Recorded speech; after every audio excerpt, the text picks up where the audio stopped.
Don't open it." At Amy's loud voice, I instantly stopped my hand from opening it. "You scared me. What's up all of a sudden?" Seeing Amy's demeanor, more desperate than usual, I instinctively placed a souvenir on the table. "What do you mean?" When I asked Amy that, she quickly showed me her smartphone screen. "It might be confusing to hear this all of a sudden, but I think there might be a reason," she said. "Huh?" Unable to grasp the meaning of her words, I decided to ask her for more details. Then, Amy responded with words I couldn't believe. "My name is Kenny. I'm 37 years old. I have a wife, Amy, who is 2 years younger than me. Amy and I went to the same high school, so we were close friends since our student days. Back then, we didn't have romantic feelings for each other, we were just close friends. However, at 25, we happened to meet again at a local bar. That's when we started dating, which eventually led to our marriage. Amy is very good at cooking and has a gentle personality. When I come home from work, she always comforts me, tired from the day, and presents me with delicious home-cooked meals. She's a wonderful wife. But for the past 10 years, I haven't been able to spend much time with Amy. The reason is that I was assigned to a 10-year overseas business trip by my company. I find my current job fulfilling. And I had a positive outlook on being part of the company's expansion abroad, so I don't have any regrets. Overseas, everything from the language to the culture was different. Although it was tough at first, now that the project has ended successfully, I'm genuinely glad I took part in the business trip. Thanks to several long vacations over these 10 years, I was able to spend time on and off with Amy. It was only possible to return home once a year, but each time I did, she welcomed me back warmly. Initially, I was anxious about the long duration of the business trip. But thanks to Amy's kindness, we've managed to maintain a harmonious relationship to this day. After the business trip, and having a few days off, I was doing the final check on my report, preparing for my office duties starting tomorrow. "Are you still up? You have work again tomorrow, right? Maybe it's time to consider getting some rest." As I was looking over documents on my computer in the bedroom, Amy approached me with concern in her voice. "Thanks, I'm okay, just doing the final check on the report. I'll be going to bed soon." I replied and turned my gaze back to the computer screen. "That's good to hear. It'll be nice seeing everyone at the office again tomorrow, won't it?" "Yeah, I have to remember to bring the souvenirs too." Hearing Amy mention the office, I thought of my co-workers in the same department. Everyone in my department is great. And as someone in charge of training the juniors, I've managed to build good relationships with my subordinates. However, there's just one person in the department I can't seem to get along with. That person is Smith, a sales department manager, just like me. Smith is 35 years old, 2 years younger than me. Since joining the company as a fresh graduate, he has been a talented individual who quickly rose to the position of manager. When I joined the company through mid-career recruitment, Smith often taught me about our work. We have the common background of attending the same high school, and I heard he was even in the same class as my wife, Amy. With such a curious connection, I was very pleased at the beginning of my employment. Feeling anxious in an unfamiliar environment, having someone with something in common made a difference to my peace of mind. Initially, Smith was very kind and friendly towards me, given our connection. However, his attitude changed dramatically after a certain incident. This was shortly after I had joined the company. After completing my onboarding paperwork, I was receiving training from Smith to start my official duties. It was after the training ended, during a casual chat to take a break, that this happened. "By the way, Kenny, you're married, aren't you?" "Yes, my wife and I got married about a year ago." Smith started the conversation, glancing at the wedding ring on my ring finger as if he just remembered. "What's your wife like?" After a brief discussion about married life and our home, Smith asked me this question.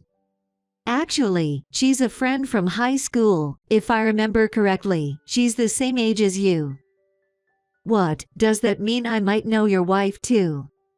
When I mentioned that Smith and Amy were the same age, his eyes widened in surprise.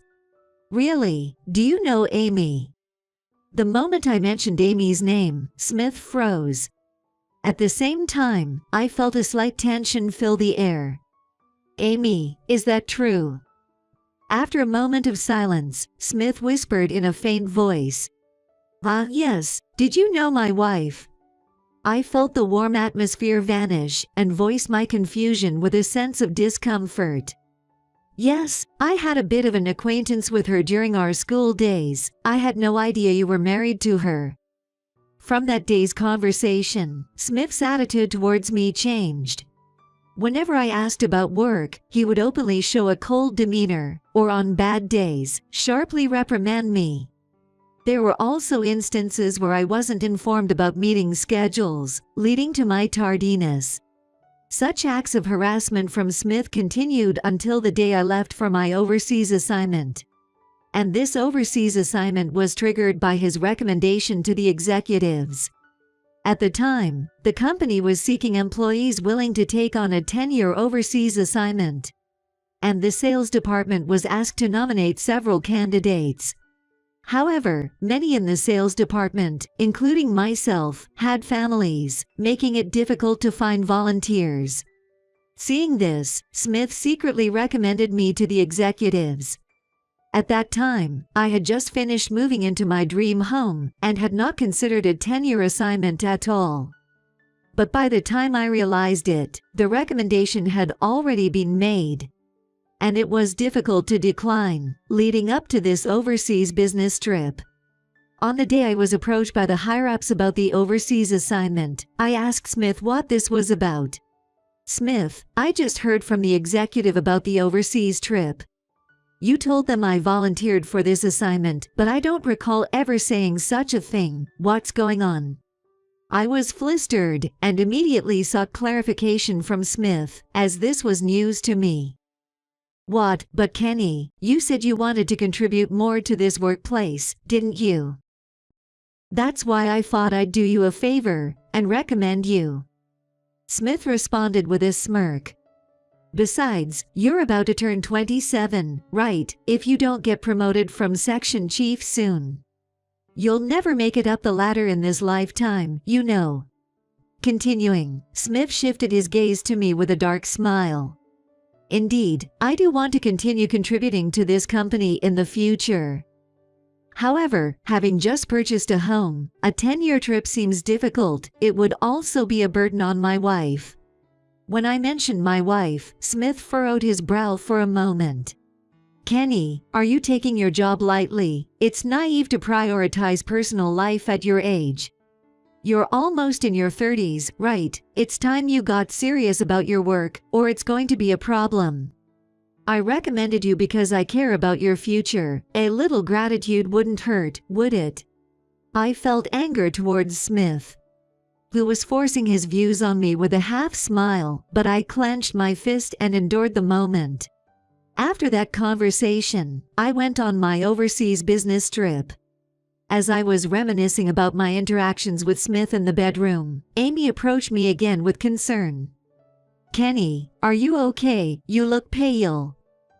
Yeah, I'm fine. All right, the final check is done, so I'm going to bed, I said and settled into bed. The next day, I went to the head office for the first time in 10 years. After greeting my coworkers with souvenirs, I took a seat at my desk. The office had changed over the past 10 years, with an overall redecoration and replacement of equipment. My desk too had been replaced with something that looked brand new.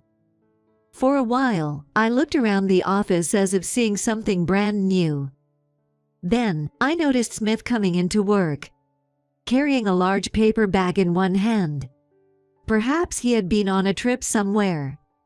As I was pondering this, Smith started distributing the items from his paper bag to the other employees. After giving souvenirs to everyone else, he finally came over to me and took out a relatively large box from the bag. "Good morning. It's been a while. Actually, I went on an overseas vacation last week on paid leave. I bought a souvenir for you, Kenny, so please open it when you get home," Smith said, handing me the box he was holding.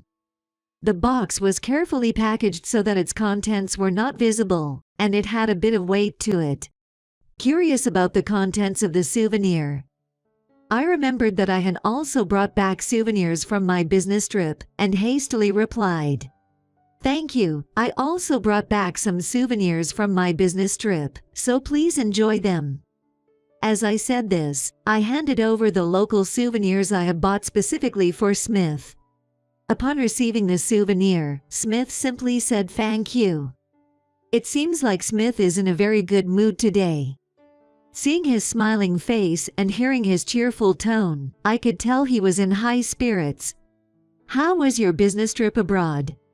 "Well, there were many challenges, but I'm relieved that we were able to complete the project on time. This should greatly help our overseas branches expand their business further." Smith and I talked about the business trip for a while. After discussing the project in detail, Smith asked another question. "So, did you manage to return home while you were away?" "Yes, I was able to come back several times since I get a long vacation once a year."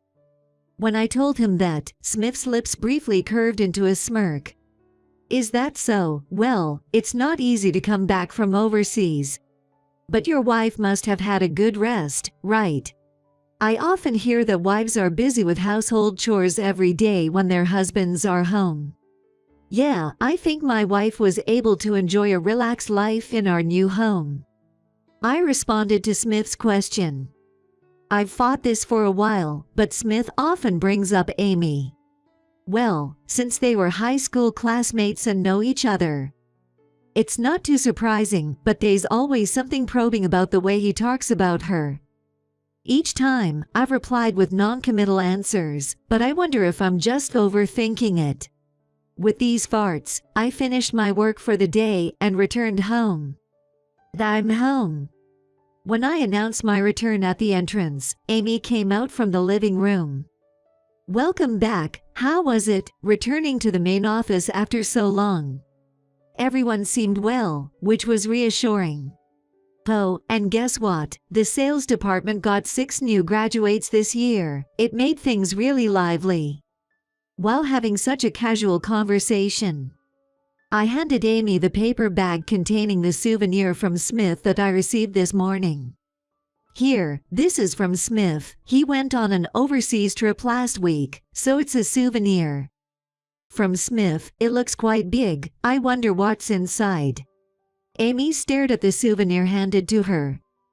"He told me to check the contents when I got home. Let's open it right now." Saying that, I sat on the living room couch and started unwrapping the souvenir. Amy came next to me, looking curious. Upon opening the wrapping paper, we found a flower gift with vividly colored flowers bundled together inside. Looking at the flower gift in a slightly thick transparent case, Amy and I inadvertently looked at each other. "This is a flower gift, right? I wonder why Smith chose a flower gift as a souvenir." Who knows, we haven't told him about our anniversary or anything, so it doesn't seem like it's for a celebration. While saying this, I instinctively reached out to take the flower gift out of its transparent case. At that moment, Amy shouted loudly, "Don't open it." Startled by her loud voice, I immediately stopped my hand. "You scared me. What's all this about suddenly?"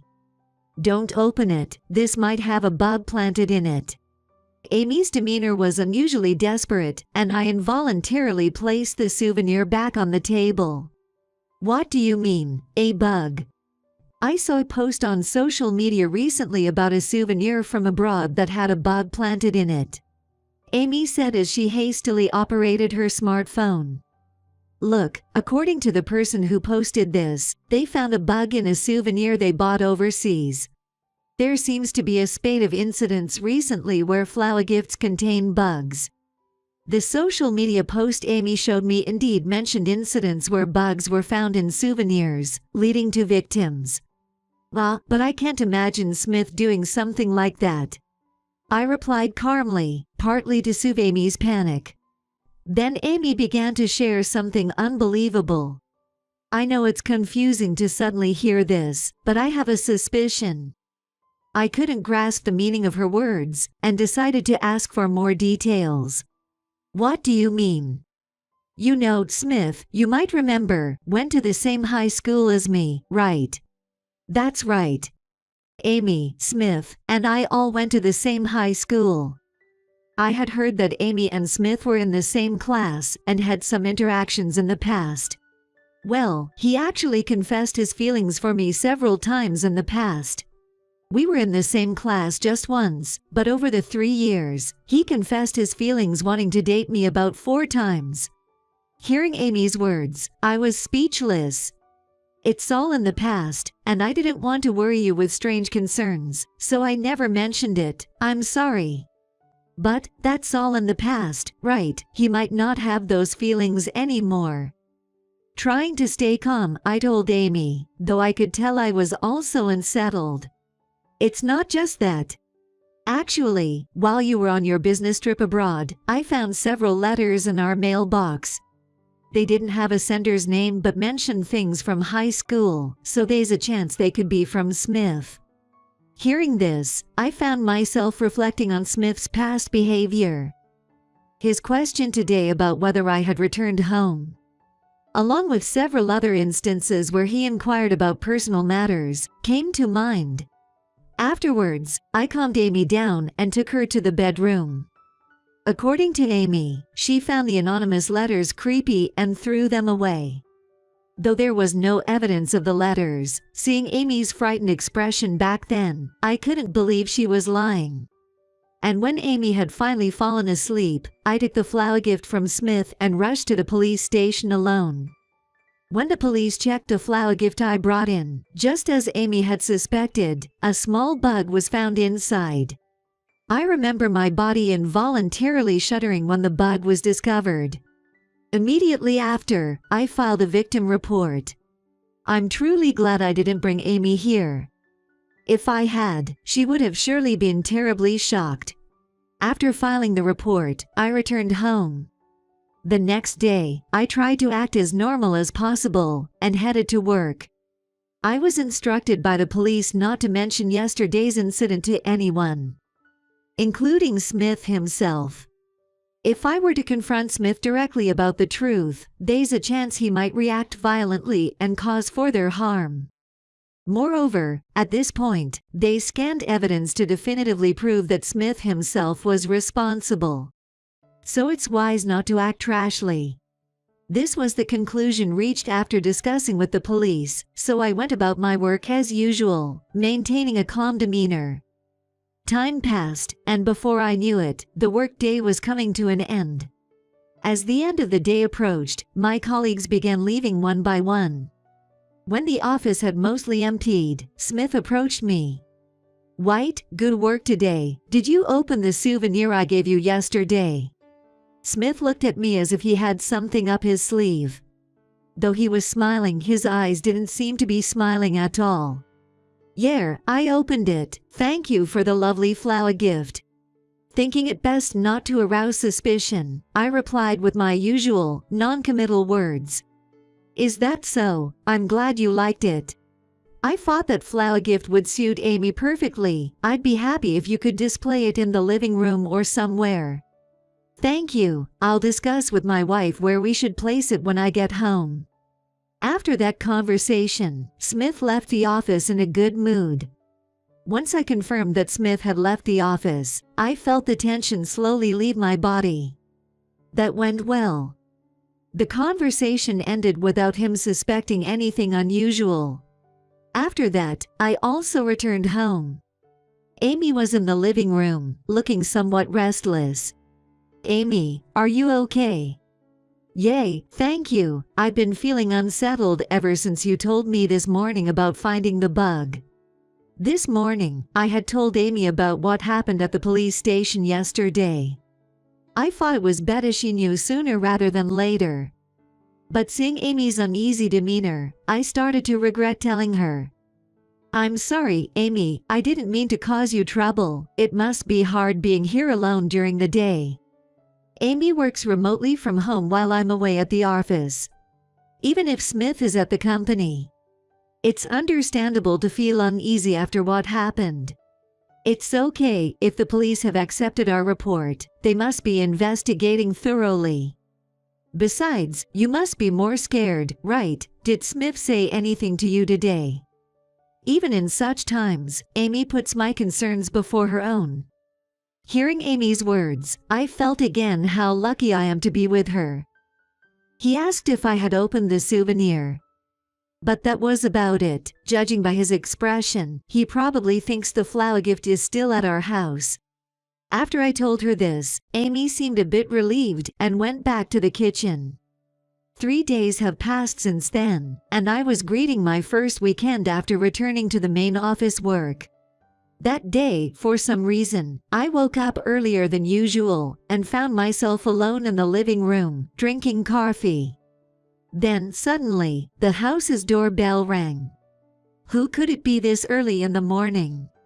As the bell rang, I checked the clock. It was almost 7 a.m. Feeling suspicious, I slowly made my way to the intercom. Then, I heard someone banging on the front door. The knocking was forceful, indicating something serious. I rushed to check the intercom monitor, and there was Smith displayed on the screen. Even as I checked the intercom, the banging on the door didn't stop.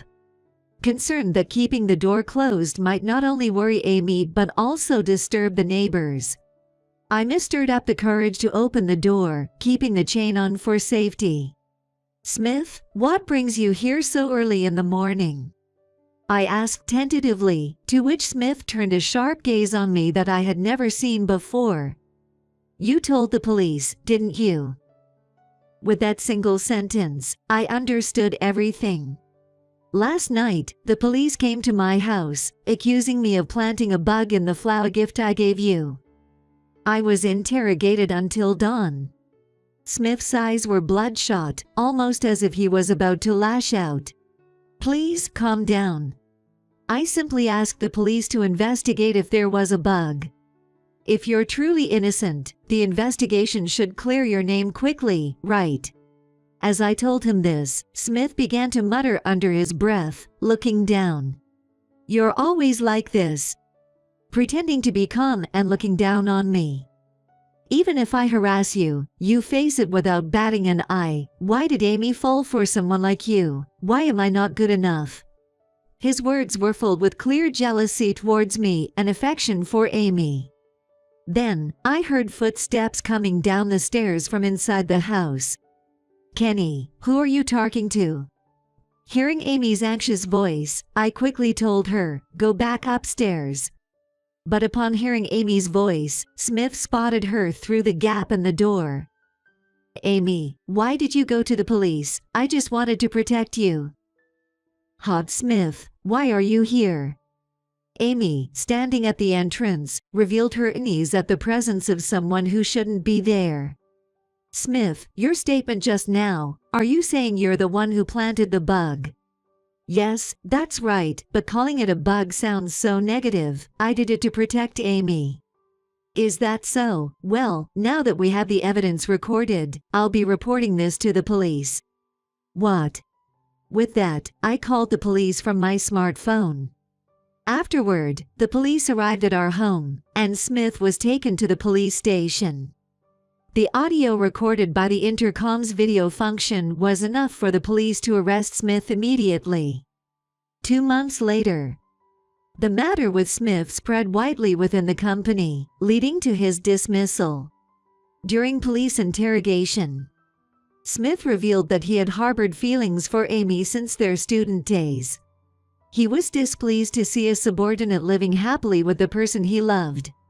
Furthermore, when the police searched his home, they found several draft letters presumably written to Amy.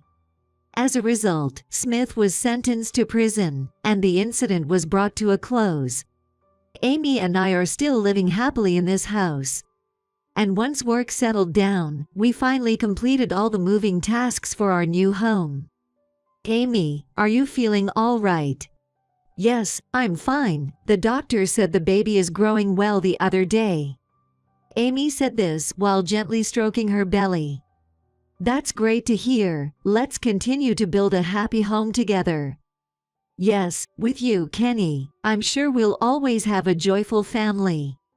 We looked into each other's eyes and smiled.